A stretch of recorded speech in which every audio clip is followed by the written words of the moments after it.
A galera perguntou aqui se existe algum jeito que a ciência possa provar que não exista nada após a morte. Nada após a morte. A gente está lendo um livro, Nath e eu, que é A Ciência da Vida Após a Morte. Saiu agora do pesquisador brasileiro e seus colegas, o Alexander Moreira Almeida. Fui convidado por uma revista científica para fazer uma resenha sobre esse livro. Então, eu vou ter melhores respostas em breve, porque eles alegam, por meio de alguns tipos de estudo, que dá para a gente testar essas coisas. Como assim? Uma possibilidade seria por meio de experiências de quase morte. Ah, tá. Então a pessoa teve um ataque cardíaco, ela tá ali sendo levada, conduzida ao hospital, ela já está no hospital passando por um procedimento, ela se veria fora do corpo e descreveria coisas que só se ela estivesse realmente fora do corpo, ela poderia ver, ela poderia perceber. Esse é um tipo de ideia ou de experimento que poderia lançar Os EQMs, né? As EQMs. As EQMs. O problema disso é que os estudos mais rigorosos sobre isso ainda não encontraram respostas legais. Eu vou te dar um exemplo no livro Paranormalidade, do Richard Wiseman. Ele traz um dos relatos mais famosos de uma mulher que estava passando por um procedimento assim, e que ela teria saído do seu corpo e viu um par de sapatos na varanda de um prédio vizinho ao hospital e que não teria jeito de ela ver esse par de sapatos do hospital. Seria uma prova que ela saiu do próprio corpo durante o procedimento. E isso é repetido em vários livros sobre EQM e esses assuntos. O Wiseman, ele foi a esse hospital investigar. Foi no quarto que essa mulher recebeu o procedimento e tudo. O que ele descobriu? Na verdade, tem uma janela ao lado da cama dessa mulher, da maca, que dava para ver justamente aquela varanda em que havia aquele par de sapatos que ela descreveu. Que doido. Então o que acontece? Muitas vezes as pessoas criam em torno de um relato um sensacionalismo, uma distorção, e a própria pessoa, Vilela, pode ter uma falsa memória. O nosso cérebro, ele não tem nenhuma obrigação de fornecer para a gente lembranças totalmente precisas do que a gente viveu. A nossa lembrança é uma reconstrução de uma experiência. Reconstrução esta que pode ser imperfeita. E às vezes, na vontade de acreditar, a gente pode florear um pouquinho mais sem querer. E aí isso se propaga e o negócio vira a ressurreição no terceiro dia. Voltando aqui só para fazer um link. Então, quando esses casos são analisados por um cético, muitas vezes a gente não encontra muita sustentação. Aí fizeram um estudo num hospital que recebe pacientes cardíacos para ver se eles iam ter essas experiências. Colocaram frases ou palavras, não me lembro bem, em cima de estantes ali na sala do hospital, que só alguém que saiu do corpo e está no teto flutuando, que é um tipo de experiência que eles relatam, poderia ver. E aí eles são questionados depois. O problema é que não houve pessoas tendo essas experiências no período da pesquisa para poder testar. Mas esse tipo de ideia é uma para poder investigar se existe vida após a morte. Agora tem muitos estudos sobre o poder de orações também. Um neurologista viralizou no TikTok, talvez também, lá no Instagram, que me mandaram muito, porque ele falou sobre um estudo que encontrou que pacientes em coma teriam uma melhora por conta de uma oração que eles ouviam, colocavam ali os fones, né? Que eles recebiam, acho que foi a expressão que o neurologista utilizou, e que isso seria uma prova de que orações intercessórias, quando você ora por outras pessoas, tem um poder, e indiretamente que talvez Deus exista. Entendi. E o cara viralizou recentemente, fiz um react lá no canal também.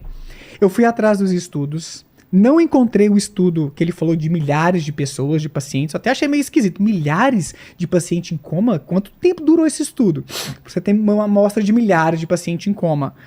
Mas eu encontrei alguns estudos que, para mim, um deles, pelo menos, batia com alguns dados que ele falou desse estudo, porque ele não citou o estudo no podcast, né, assim, onde foi feito e tal. Tudo bem, eu sei que no podcast não é pra gente ficar dando todos os dados do mundo, né, embora a gente fique com vontade às vezes, mas o ponto é, eu encontrei um estudo que, de fato, verificou que os pacientes que ouviam uma oração enquanto estavam em coma tinham uma melhora na sua condição de consciência, de como se estivesse melhorando e para sair do coma, em comparação ao grupo que não ouviu essa oração diária. Eita! Aí você fica assim, tá vendo, Daniel? Porra, é agora, a ciência mostrando que Deus existe. O detalhe que o neurologista não mencionou é que a maioria desses estudos, que eu encontrei pelo menos, se ele encontrou uma diferença, me manda aí, porque eu não achei isso lá nas bases de dados que eu procurei, não. São feitas com orações islâmicas. muçulmanas. Então não é o Deus judaico-cristão, mas talvez seja o mesmo Deus, não sei, né? Ali um ramo abraâmico e tal da coisa. E eles compararam só esses dois grupos. O que é o problema? Na ciência, a gente toda hora olha para os estudos e pensa, tem alguma forma de melhorar esses dados? Houve algum viés, alguma limitação? E qual foi a questão que entenderam e outros estudos depois demonstraram? Será que é a oração ou é uma voz humana falando outras coisas? Que não tem nada a ver com oração.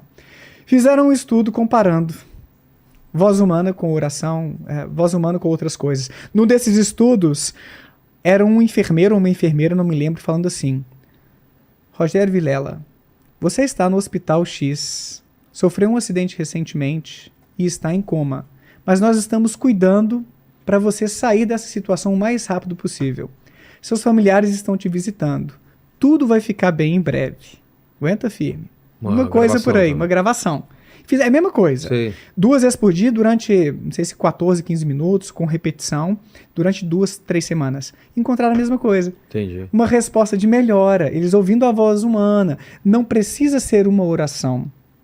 Tem até estudo com música também, sugerindo que a música clássica pode ajudar alguns pacientes em coma. Então, cara, infelizmente, alguns divulgadores científicos ou alguns profissionais da saúde, às vezes, fazem o cherry picking. Selecionam aquela informação, aquele estudo que, quando apresentada ou apresentado, parecem confirmar a minha crença e eu vou ignorar, não vou nem buscar aqueles que poderiam refutar ou problematizar o que eu estou defendendo. Que eu acho que foi o que esse neurologista fez. Não sei se de propósito, me desculpa, tá? Mas é uma possibilidade. Então, o ponto é que estudos sobre o poder de oração já foram feitos aos montes e existe também meta-análise, que é um tipo mais rigoroso de estudo científico, que não encontrou um efeito sobre preces intercessórias e a melhoria de saúde das pessoas. Então a gente não tem evidência científica de que preces intercessórias pelo outro ajuda pessoas que estão doentes. E a fé da pessoa?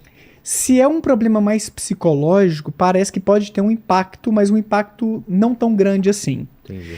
Existem estudos na psicologia da religião sobre isso. Parece que o maior benefício da fé não é nem a crença, é você participar de um grupo com o qual você compartilha uma identidade, valores. Quando você tá na merda, você tem seus colegas para te dar um ombro amigo, Entendi. um pastor, uma liderança para te orientar. Faz todo sentido, é. A parte social parece ser o que mais explica os aparentes benefícios pequenininhos, tá? Porque o pessoal exagera isso também.